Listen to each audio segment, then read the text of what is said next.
সেকুলারিজমের নামে আপনারা পশ্চিমবঙ্গের সর্বনাশ করে দিয়েছেন। অলরেডি 1-1.5 কোটি লোককে ঢুকিয়ে দিয়েছেন, যারা আমাদের জমি নিচ্ছে, রেশন নিচ্ছে, ভোট নিচ্ছে, সব নিয়ে নিচ্ছে আমাদের। এবং এরা কারা? এরা রোহিঙ্গা আর বাংলাদেশি মুসলমান। আর বাংলাদেশের যে হিন্দুরা হিন্দুস্থানে এসেছে শুধুমাত্র ধর্মীয় কারণে, তার মধ্যে আমার মা আছে। একটা রোহিঙ্গার নাম দেখাতে পারবেন? একটা? এগুলো কমিউনাল প্রচার। একটা রোহিঙ্গার নাম নেই কোথাও।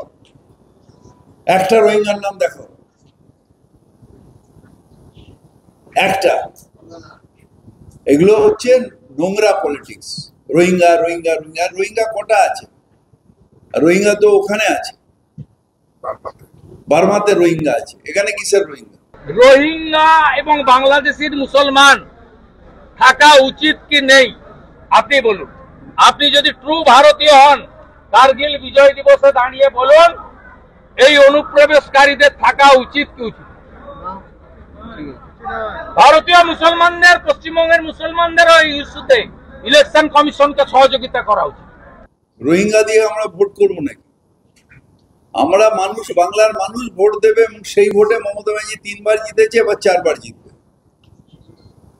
রোহিঙ্গা খবর কোথায়? নাক চ্যাপটা হলে কি রোহিঙ্গা হয় নাকি?